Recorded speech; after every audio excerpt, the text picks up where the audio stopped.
Title: Just a few hours before my daughter's wedding, I got a message. Don't go to your daughter's wedding. Check your wife's garage.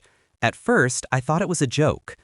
Start: I was buttoning my suit, the silk tie slipping under my fingers, when the message buzzed on my phone. Don't go to your daughter's wedding. Check your wife's garage. My first thought was disbelief. A prank? A cruel coincidence? But instinct made me freeze. I stared at the words like they were etched in ice. My daughter's wedding. In less than 4 hours, she would walk down that aisle. My wife, my partner of 22 years, was supposed to be at my side. And yet, my gut told me the message was no joke. The garage. I drove there under the pretense of fetching my suit jacket. Cold air hit me as I lifted the door, and my world narrowed to a single frame. My wife, wrapped in someone else's arms in plain daylight. A scene captured on video for me to find. My chest tightened.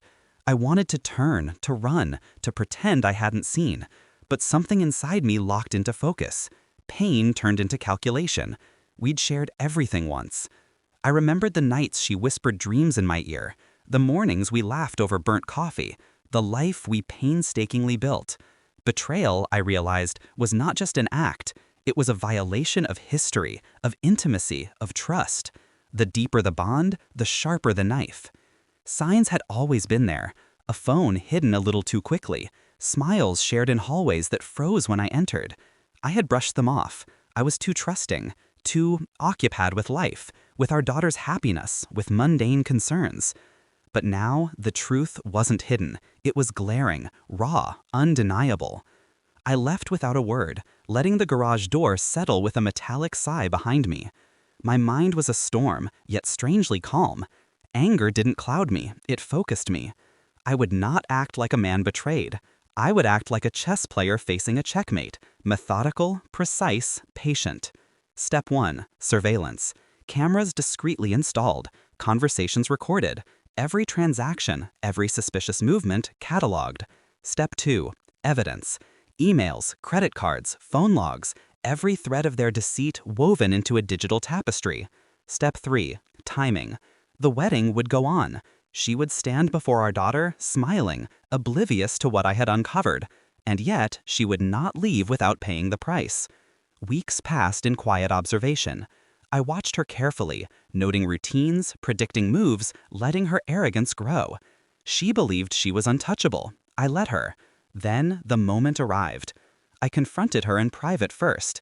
The look on her face when she realized I knew was priceless. Shock, fear, disbelief. My voice was calm, icy. "Do you really think I didn't notice?" I asked. No accusations, no shouting, just facts laid bare like shards of glass.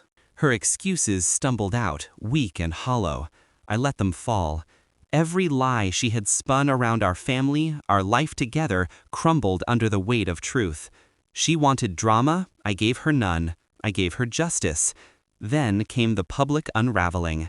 I had prepared a small presentation for the wedding toast, a family video, innocuous at first. Pictures of my daughter growing up, happy memories, and then the truth embedded subtly. Videos, texts, bank statements, all compiled into a silent revelation. As the images flickered on the screen behind the altar, the room's atmosphere shifted. Gasps, stammered whispers. My wife froze, a deer caught in headlights. I didn't need to say a word. Her betrayal spoke for itself.